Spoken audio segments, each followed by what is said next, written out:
Atlanta. Life around here is something special. There's more of just about everything. More people, more places, and yeah, more traffic. But when you watch your local news, the first thing you see is more crime, more mugshots, more of the ugly sides of life. But you know, Atlanta is so much more than that. And that's why we're giving you more of what you actually want. More coverage first from where you live. More accountability from us and those in power. More solutions that put money back in your pocket. More hope that we can build a better Atlanta. We are the local news team that puts you first. We are Atlanta News First. Taser deployed and the inmate is on the floor. A police tasing leaves a woman without a body part. They deliberately did this, and there is no excuse for what they did. But lawyers are justifying the officer's actions. Now the investigation is raising questions about Georgia's treatment of mentally ill inmates. Do you know if your body cam actually recorded? It did not. It's like the camera malfunctioned. See exclusive body camera footage right now on the Atlanta News First app.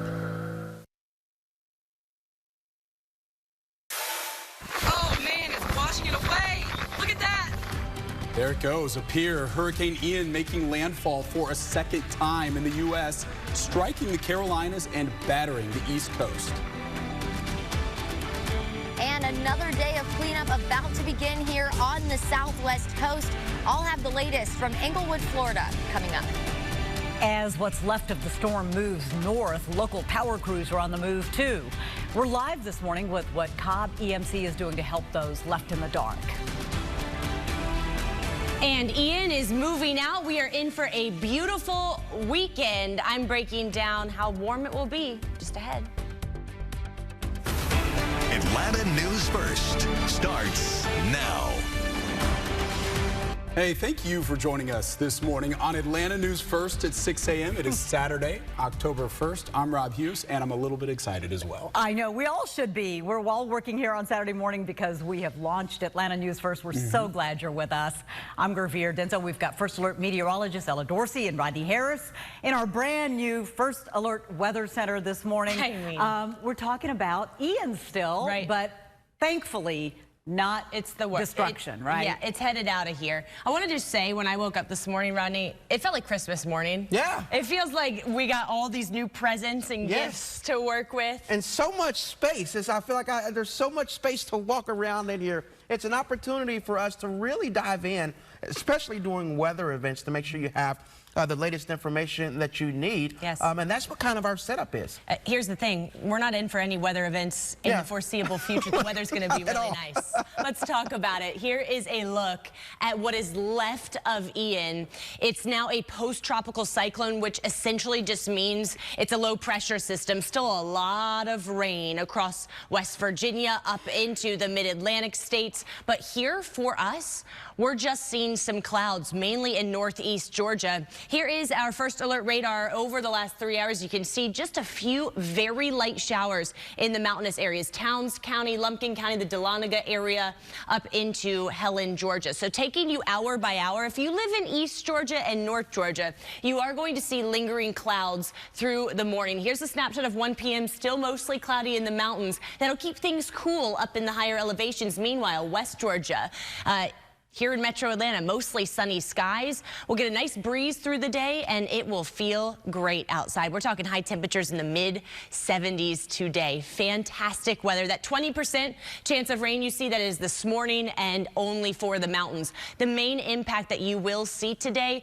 is you're still going to feel that breeze, especially through the afternoon. As we get the heating of the day, we get a lot of mixing in the atmosphere, and that helps the wind really pick up. So you are going to see between about 3 3 to sunset. It will be quite breezy outside, but that's really the only thing you're going to notice through the day. Tonight will be clear and cool. It'll stay breezy through the end of the weekend, but look at this. After today, zip 0 in terms of our rain chances. I'll let you know when we'll hit 80 degrees again coming up here shortly. Man, that looks fantastic. Ella, thanks. All right, here in Georgia, we certainly were spared from Ian, but the storm brought winds of 85 miles per hour and a powerful storm surge as it made landfall as a Category 1 hurricane off the coast of South Carolina. You can see this pier literally just being washed away. Hey, look at that.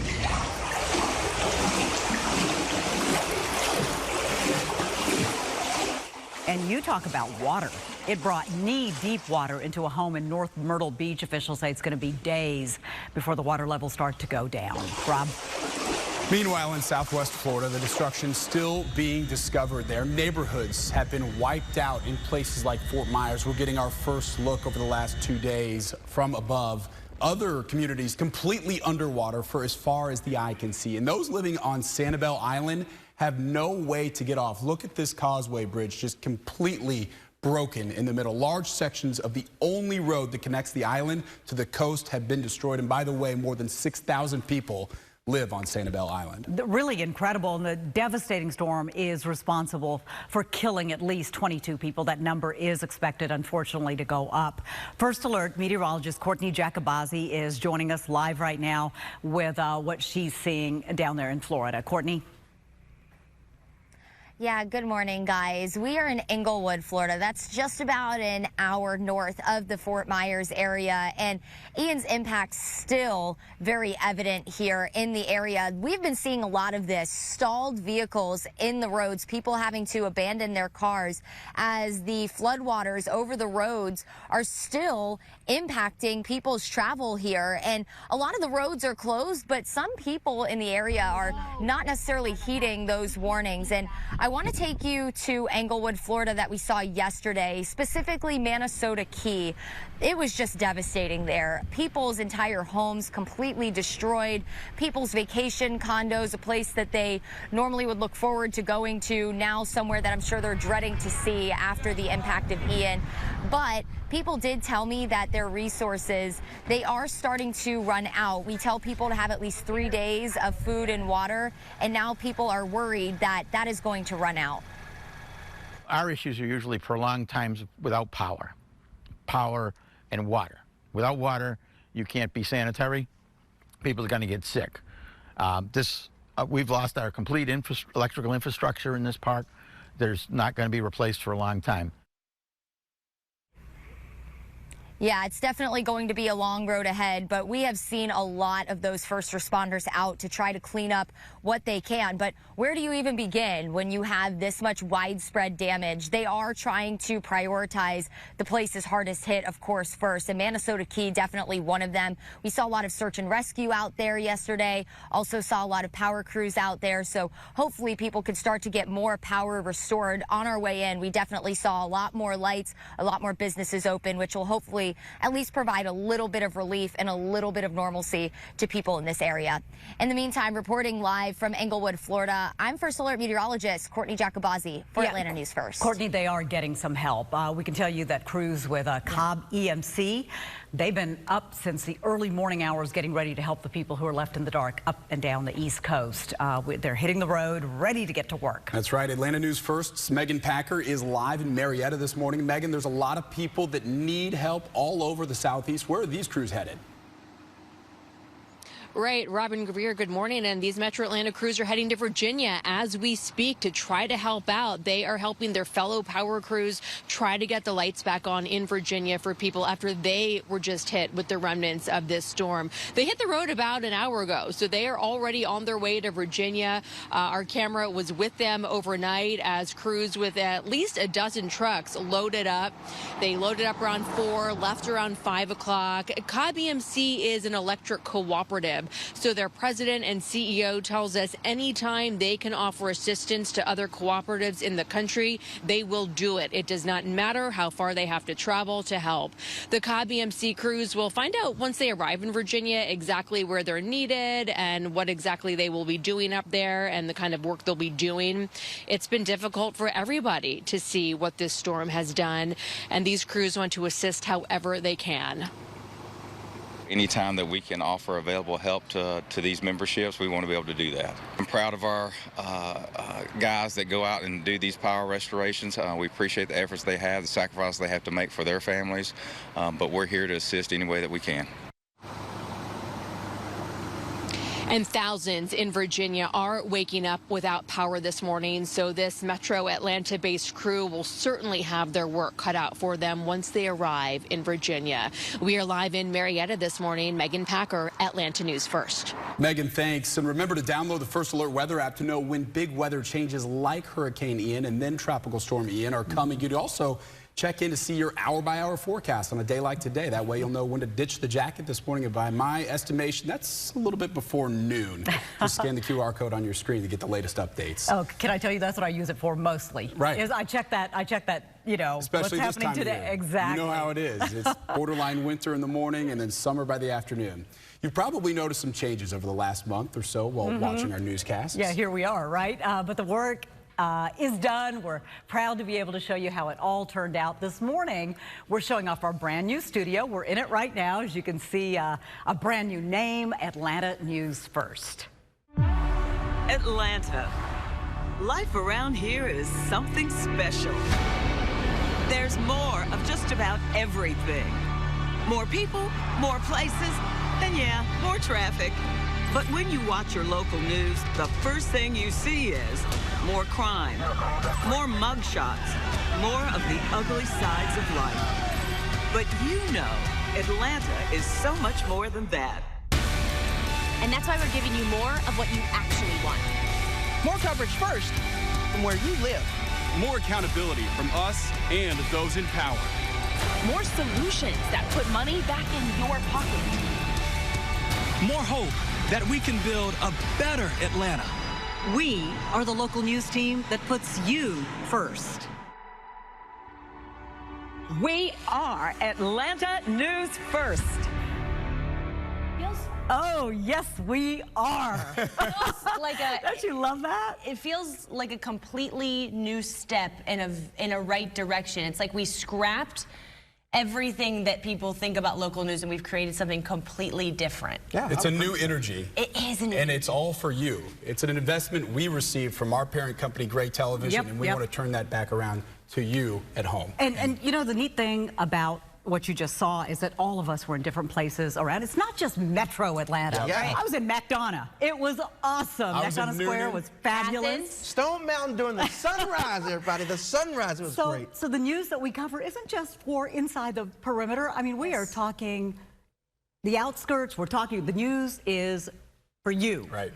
Good news, bad news, whatever it happens to be, we're here to bring it to you. We're proud, we're excited, we're energized, and we are invested. It is 6/11 this morning. The oldest living president is celebrating a huge milestone today. You talk about Georgia, right? Find out how Atlanta is honoring former President Jimmy Carter's, get this, 98th birthday.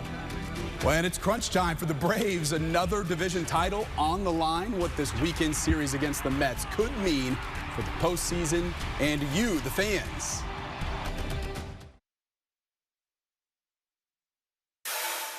Welcome back, 15 minutes after 6. Happy birthday, Mr. President.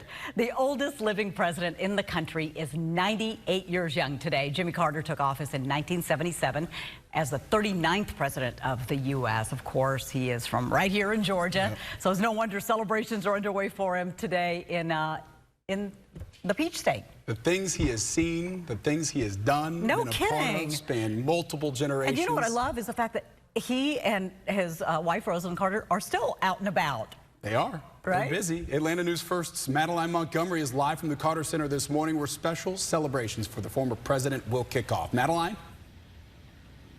Good morning. I'm here at the new Peace Bell Tower, and this was all built in honor of President Jimmy Carter. And this bell, it comes all the way from Japan. It has a 200-year history, and now that history also includes celebrating Carter's legacy. So the bell came from Japan, where it was originally in a temple, and it was supposed to be melted down to help fight against Americans in World War II. But the bell somehow survived, and the Japanese Chamber of Commerce in Atlanta decided to buy it and present it to President Carter. It was named the Peace Bell and has been inside of the Carter Center until now that it has its new hand-built bell tower. At a ceremony yesterday, the monument was dedicated to Carter. The ceremony was so special that the mayor of Miyoshi City, which is where the bell came from back in 1820, came into Atlanta to attend. The sound of this Peace Bell will echo through Atlanta and throughout the world. We have the original bell. They have the replica bell. They have the original tower. We're going to build a replica tower. What was meant to divide only bringing two nations closer together and becoming a symbol of friendship between Japan and the United States. Coming up in 30 minutes, I'm going to show you other celebrations underway for President Carter that are going to be happening right here at the Carter Center. Reporting live in Atlanta, I'm Madeline Montgomery, Atlanta News First.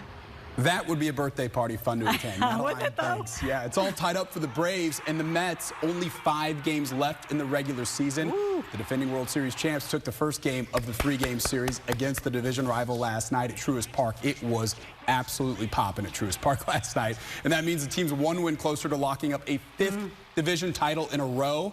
Sports Director Fred Khalil will have all the highlights from the game a little later in morning sports. October baseball is here. Woo! And the weather to match it, Ella Dorsey. Yes, October weather has come a little bit early. It feels more like mid to late October. By the way, go Braves. Yeah. Okay, national champion Dogs, World Series Braves. It's a great time to be living in Georgia, isn't it? Especially right now because we dodged a bullet with Ian. Taking a look at your current temperatures, pretty much all of North Georgia is in the 50s. It is a lot warmer this morning up in the mountains due to cloud cover. Cloud cover acts like a blanket at night. It traps heat in the low levels of the atmosphere. So it's a lot warmer in the mountains, but down south of the city where we're under clear skies, it's a little bit cooler, 12 degrees cooler than yesterday in LaGrange. It will be a crisp morning when you step out the door this morning, especially in Metro Atlanta. You're going to see dominant sunshine through the day. Look at this. At noon, it's 70 degrees. Come on. Just doesn't get any better than that. 3 p.m. 75, stays in the 70s through the evening. If you've got evening plans, you might need a light jacket. Here's your high temperatures today, running about 5 degrees below average. It will be a little bit cool in the higher elevations, highs in the 60s. Most of us will be in the mid 70s. Just fantastic. By the way, the Braves play again tonight. Second game of the series. You headed to Truist Park.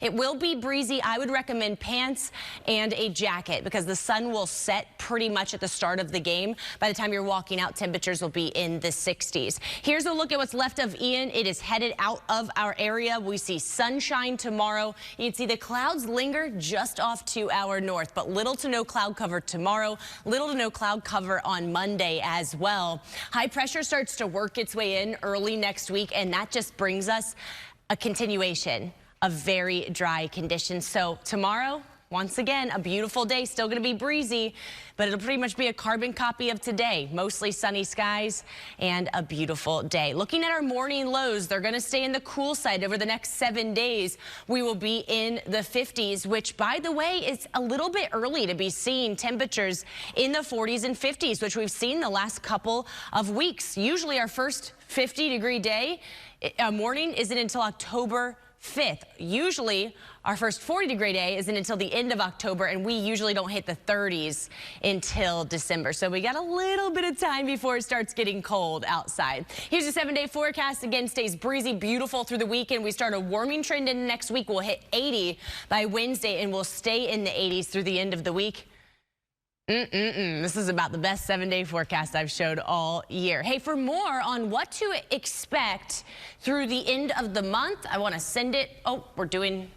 Rodney's here with an update on something. Absolutely. I'm going to give you something, right, Ella? But I actually have some good news for you because, as you know, Ian has dissipated. So there's nothing that we're tracking right now in the United States. But I do want to take you all the way out to the Atlantic because, believe it or not, there is a tropical wave that is out there. I'm looking at a tropical wave that's just off the coast of Africa. Now, this will not develop over the weekend. There's only a 20% chance of that. But as we take you into the end of next week, there is a 70% chance that this will develop into a tropical depression. So this is something we're going to watch for next week. However, after looking at our model data, it looks like that even though this is expected to develop, it's going to turn to the north and not really impact anybody. That is something, of course, we're going to continue to keep you up to date on. After Ian, we now have 9 named storms this season against an average of 14.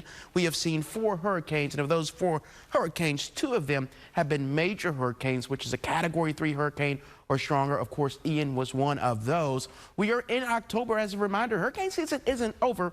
It ends at the end of November, although we do start to see our activity kind of wind down in the month of October. We'll keep you up to date on the tropics in the first alert weather app. But for now, back to you. Yeah, it's been a light season by the number of storms, but certainly we know Ian packed a punch. Roddy, thanks for that. It's 6:21 this morning. It's a story we've all been following for a few weeks now. Yeah, police reveal more details on the mysterious death of Debbie Collier. Find out how you can help catch the person responsible for her murder. More coverage first from where you live. Atlanta, we're putting you first. We are Atlanta News First.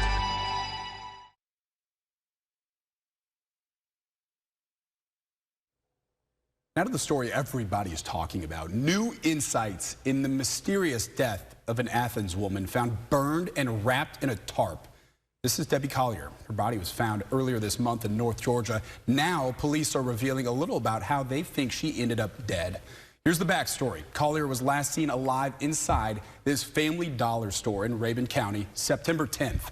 Investigators say the mom of 2 waited in her van in the parking lot for 10 minutes before driving south at 3:19. But 2 minutes before that, at 3:17, Collier's daughter, Amanda, says her mom sent her a Venmo payment, more than $2,000, along with an eerie message that implied her mother had been taken.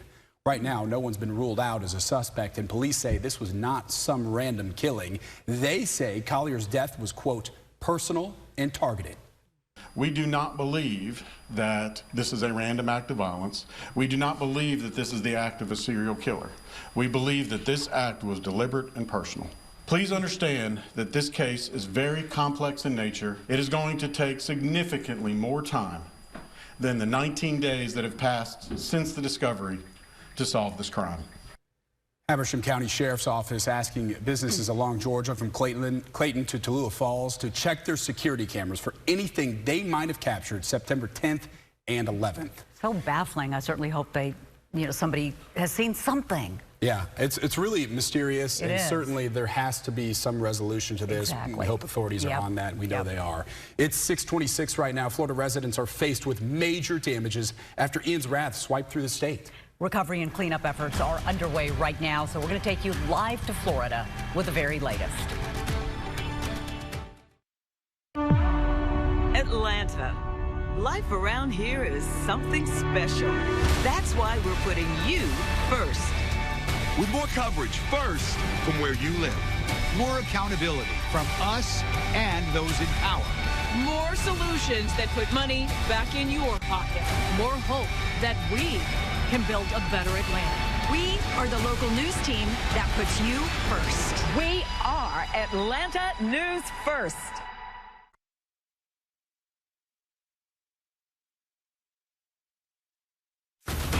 Atlanta News First starts now.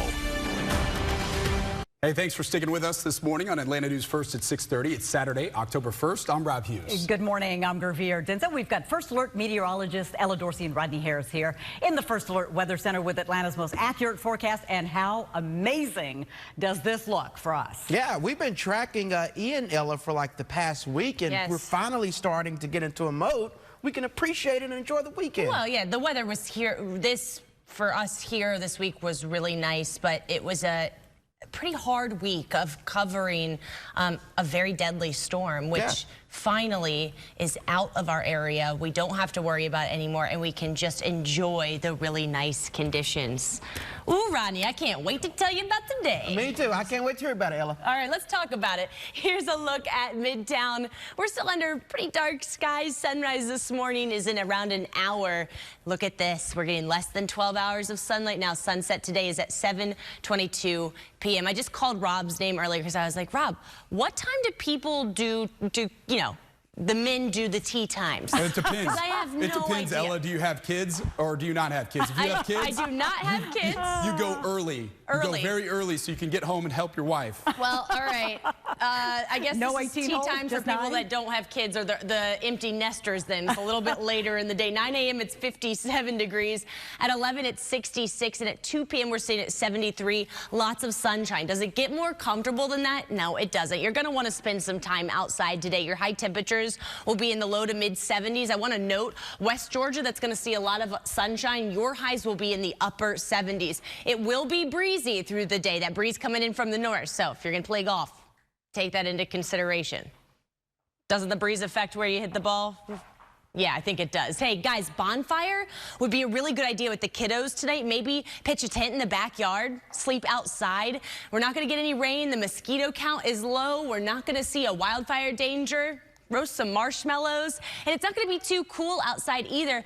Even the mountains generally stay in the 40s as opposed to the 30s where temperatures have been the last couple of nights. So a really crisp but comfortable night ahead. What does Sunday hold? I'll show you what the back half of the weekend looks like coming up here in the next 15 minutes. All right, sounds good. And Rob says it's only 9 holes, not 18. When he's got to go home and take care of the kids. Just be home as quickly as you can. All right, we're so relieved that Ian has finally moved on, but unfortunately it did leave destruction in its path. We now know at least 22 people were killed as a result of the storm, and that number is expected to go up. It shows you how serious the storm this was, that they just don't have an idea of what that number will be yet because there's so much damage. First Alert meteorologist Courtney Jacobazzi is live in Englewood, Florida.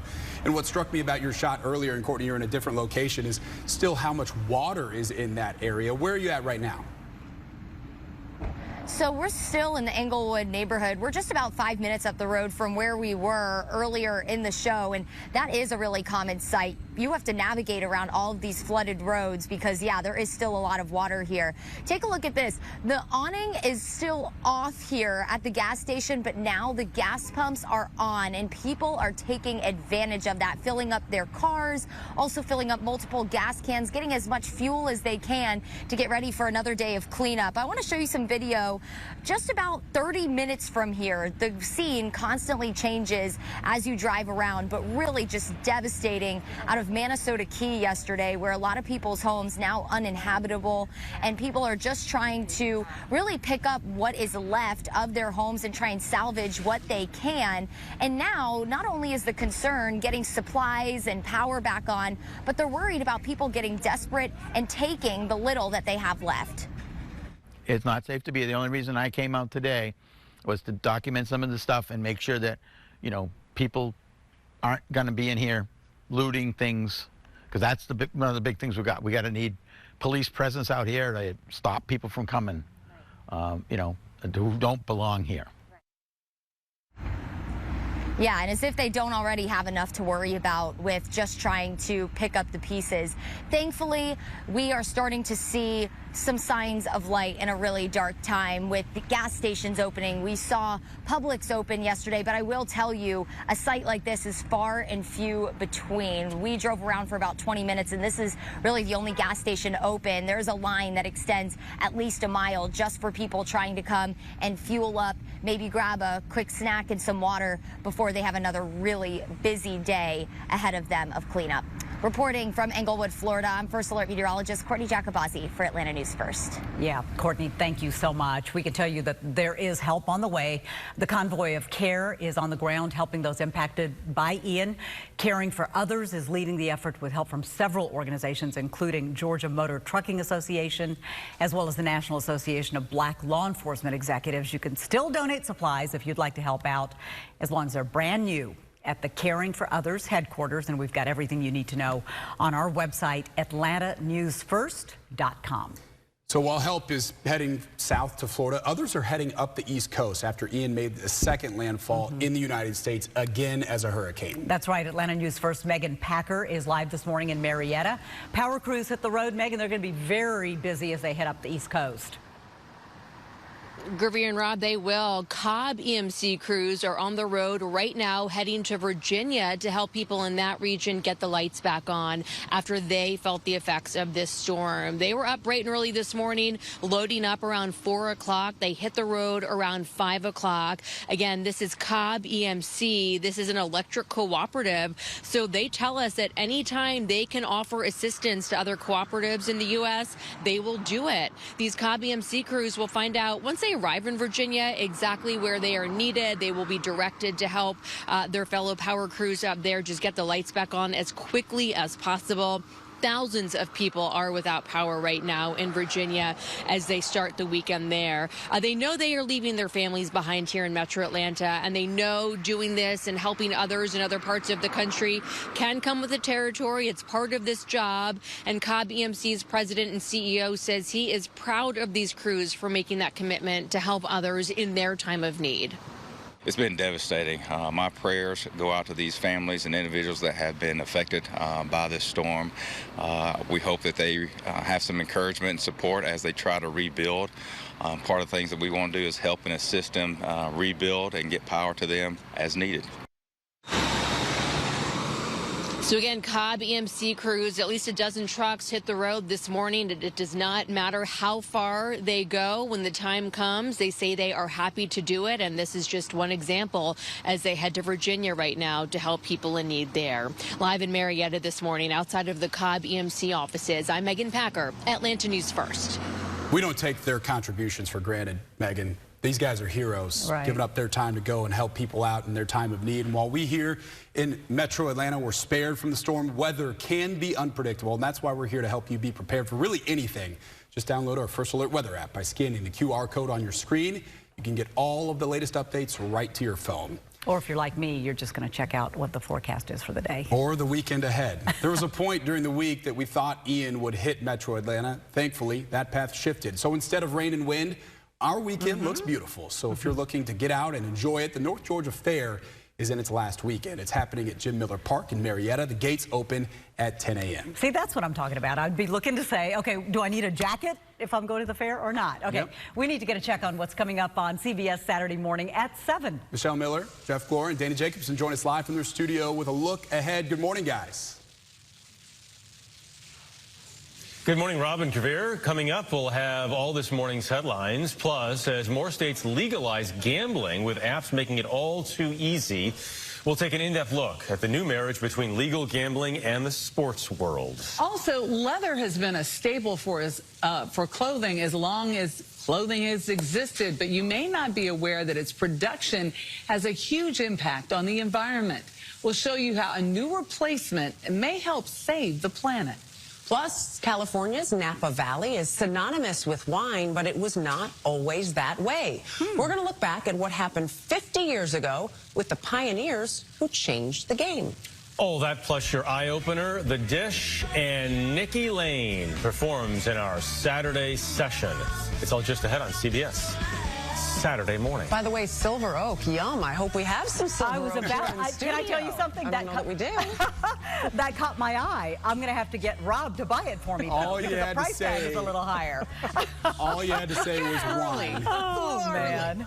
Thanks, you guys. That's awesome. Have a great morning and a great show, of course. It is 6:39 right now, a big day for the oldest living U.S. president. How about that? Jimmy Carter turning the big 9-8.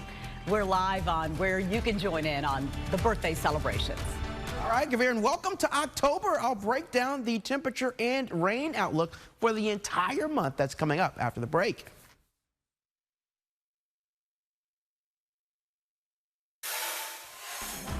We are back this morning on your Saturday morning, 6:43. There's a live look outside for you. Just an absolutely beautiful start to the day. Temperatures a little bit warmer than we've seen this past week, and it looks like it's shaping up to be a fabulous weekend. With new jobs for Georgians now in jeopardy, electric car maker Rivian was hoping to build a new plant east of Atlanta. Well, now a judge's ruling is putting that plan in doubt. Rivian wants to build a nearly 20 million square foot facility that would bring 7,500 new jobs to Georgia. But not everybody's excited about this project. John Christie represents several Walton County residents who contested the approval of $15 billion in bonds for Rivian to finance the construction. He says the property tax breaks offered to Rivian take away from the potential benefits for those who live around that plant. The judge agreed. All they have to do is just go ahead and build a plant if they wanted to, and with their own money, with a loan from a bank or whatever, and pay their taxes. But they wanted to have this pilot program, which was a very big subsidization by the taxpayers of these three counties. In a joint statement, stakeholders say they do intend to work with Rivian to see this project through to completion. 6:44, and this is a really big day.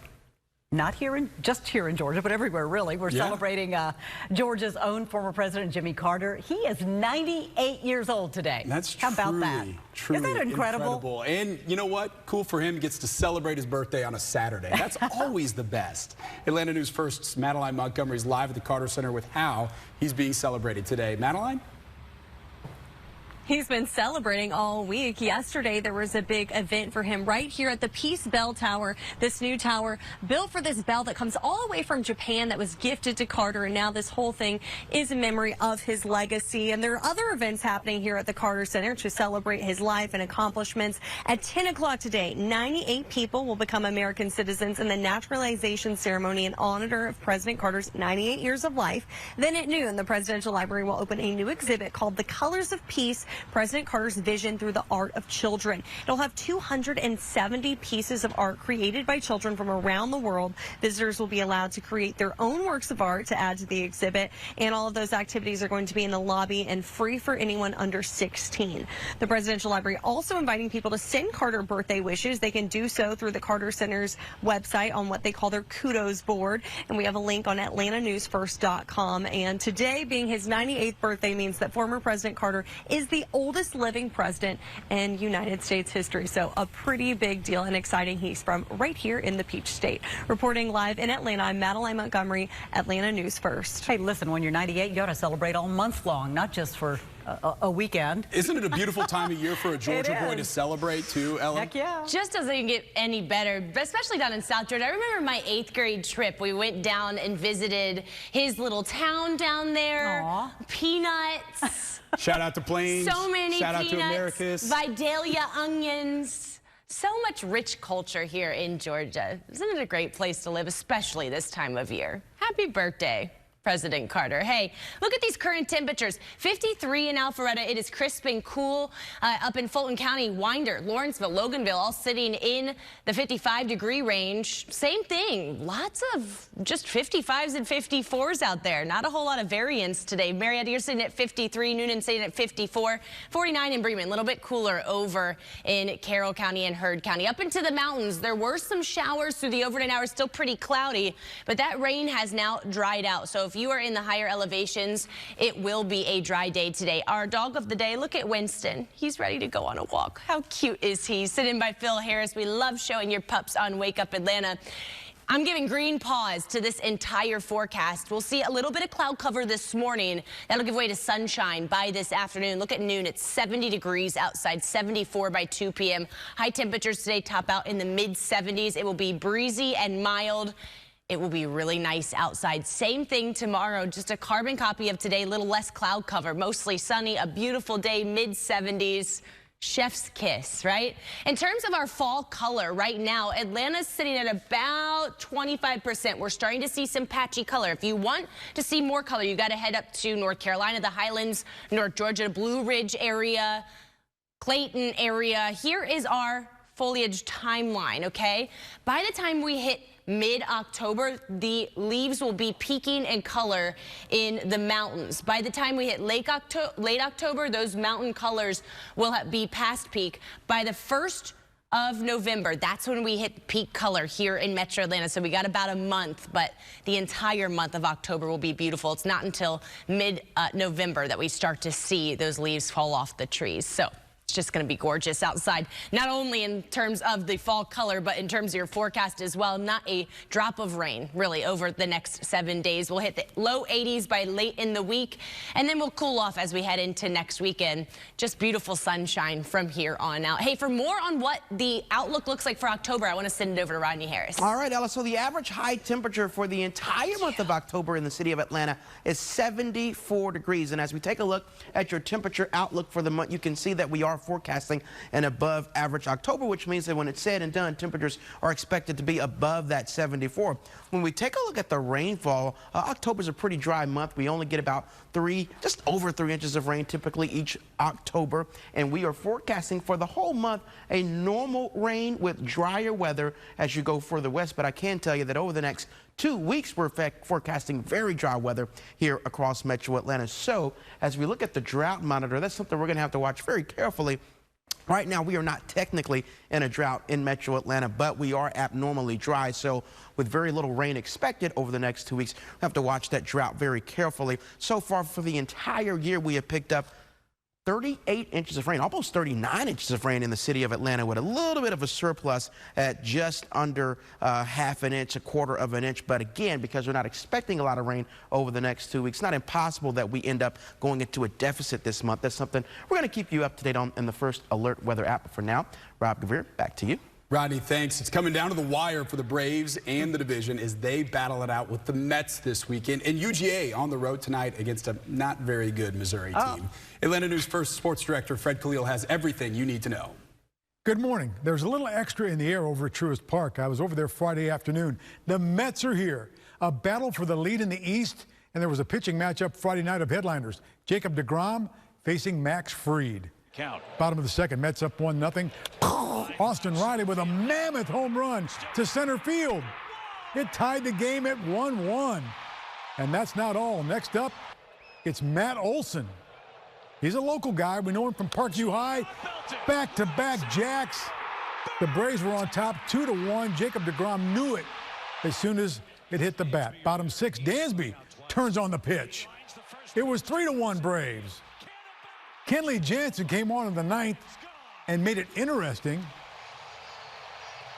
And the Braves get the win. The final score, 5-2. So they are now tied with the Mets in the National League East. Well, the SEC season kicks back up for the Dogs. After getting all they could handle last week against Kent State when they had 4 turnovers, they're going to be looking for Missouri tonight at 7:30 in Columbia, Missouri. Georgia's 4-0 this season. They've gotten there in impressive fashion. Kent State did give the Dogs an unexpected test, but it's back to SEC play. Missouri lost a tough one to Auburn last week, so the Tigers should be hungry for an upset. Join us tonight for the SEC wrap-up show at 7 right after Alabama, Arkansas. That's Morning Sports. We hope to see you back here tonight. Taser deployed and it's on the floor. A police tasing leaves a woman without a body part. They deliberately did this, and there is no excuse for what they did. But lawyers are justifying the officer's actions. Now the investigation is raising questions about Georgia's treatment of mentally ill inmates. Is your local news team actually making Atlanta better? We are. We are, one investigation at a time. We are Atlanta News First. Welcome back. It's 5 minutes till 7, and the rest of the country is learning what we already know. Money Magazine just named Atlanta as the best place to live in the country. Money Magazine had a number of reasons for Atlanta taking that top spot. That includes the growing job market, the fabulous music industry, having 4 professional sports teams, and an endless supply of restaurants. And we would agree with that wholeheartedly. Money Magazine's got it right. Yep. Do you have a sweet tooth? Treat yourself to some homemade cookies like Grandma makes. But you know what? Forget Grandma. I make the best chocolate chip cookies. You do make pretty good cookies. I can guarantee you that. Today is National Homemade Cookies Day, and what a coincidence. This is your chance to bake away with your family this weekend. What would you say? Favorite cookie, chocolate chip? Oh, that's a tough one. Chocolate chip is up there, but I would say oatmeal raisin. Oh. I love oatmeal raisin. I like an oatmeal raisin for a change of pace, but what are we talking about? All right, Ella, you got to weigh in here. What's your favorite? Oatmeal raisin? Who says that? Oatmeal raisin cookies. All due respect, Revere. That's like people that actually like raisins. And oatmeal. Well, okay, whatever. I would have to go chocolate chip, also snickerdoodle's really good. By the way, guys, I'm going to go back. Look at this sunrise. Oh, gosh, that's so nice. Yeah, we're just in Gorgeous. for a beautiful weekend. It's going to be breezy today. Your highs will be in the 70s. Looking ahead, it is going to be a gorgeous weekend. We'll have more on that forecast coming up here from 9 to 10:30. Oatmeal raisin? Oatmeal raisin. I'm sorry. Try You've it got out. me shook now. Homemade oatmeal raisin, nice and warm and Okay. gooey. Dunk it in You some say milk. so. You're good. Or a cup of coffee. That's you. Thanks for waking up with us this morning. CBS Saturday Mornings coming up next. And join us back here at 9 for more news and weather on Atlanta News First.